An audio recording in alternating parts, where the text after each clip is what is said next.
आंवला नवमी की कथा।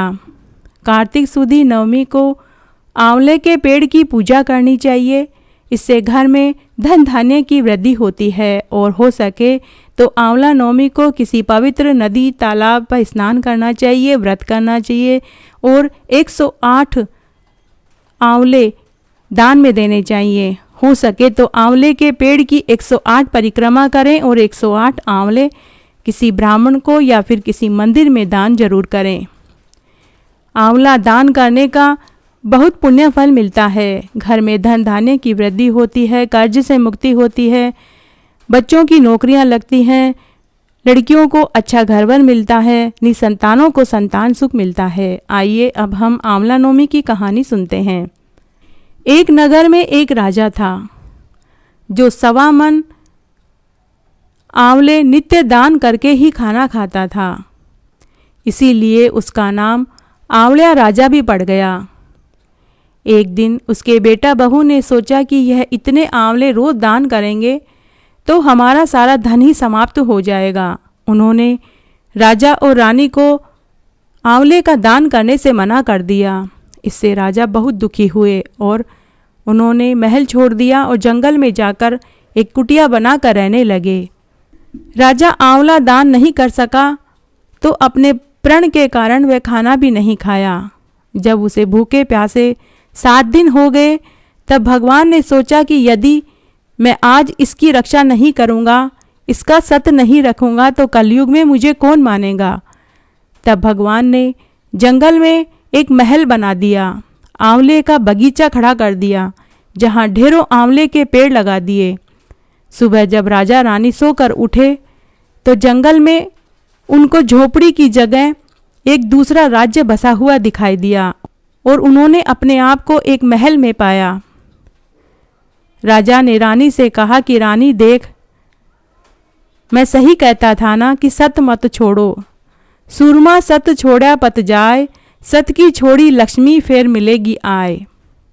तब राजा ने कहा कि आओ रानी, हम तालाब में नहाते हैं, आंवला दान करेंगे और फिर खाना खाएंगे। राजा रानी ने 1.25 मन आंवले दान करे और फिर खाना खाया और खुशी खुशी वो महल में रहने लगे।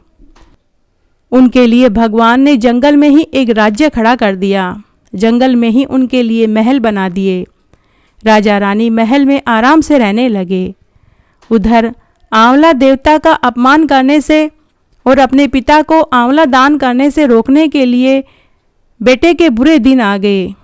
राज्य पर दुश्मनों ने आक्रमण कर दिया और राज्य हथिया लिया। बेटा बहू दाने दाने को मोहताज हो गए और काम ढूंढते ढूंढते वे उसी जंगल में उसी राज्य में आ गए। बेटा बहू की दशा बहुत ज़्यादा बिगड़ी हुई थी। राजा रानी अपने बेटे बहू को पहचान न सके। बेटा बहू ने अपने माता पिता के पास आकर काम मांगा। राजा अपने बेटे बहू को पहचान नहीं पाए और उन्हें काम पर रख लिया। बेटे बहू को तो पता भी नहीं था कि वे जिनके यहाँ काम मांगने आए हैं वही उनके माता पिता हैं।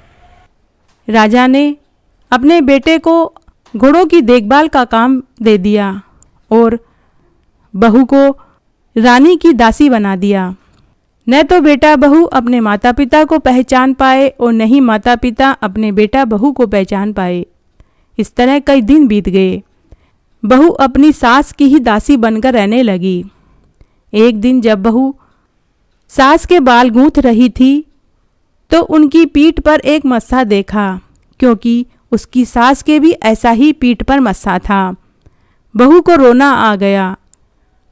गरम गरम आँख का आंसू मस्से पर जाकर गिरा तो रानी ने कहा कि दासी तुम क्यों रो रही हो।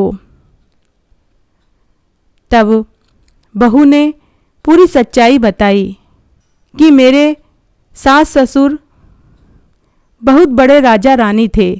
मेरे सास ससुर 1.25 मन आंवला दान करके ही भोजन करते थे, लेकिन मैंने उन्हें आंवला दान करने से मना कर दिया तो वे राजमहल छोड़कर कहीं चले गए।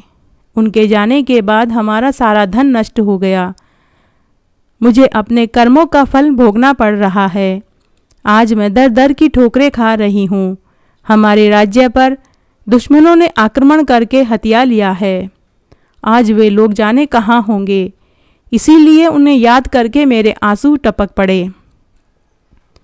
तब रानी ने अपने बहू को पहचान लिया और उनका सारा हाल पूछा।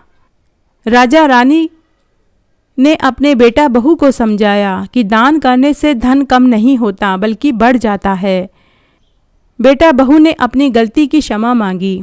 तब राजा रानी ने उन्हें क्षमा कर दिया और वे भी राजा रानी के साथ सुख से रहने लगे। इसलिए दान अवश्य करना चाहिए। दान करने से धन घटता नहीं है बल्कि बढ़ जाता है।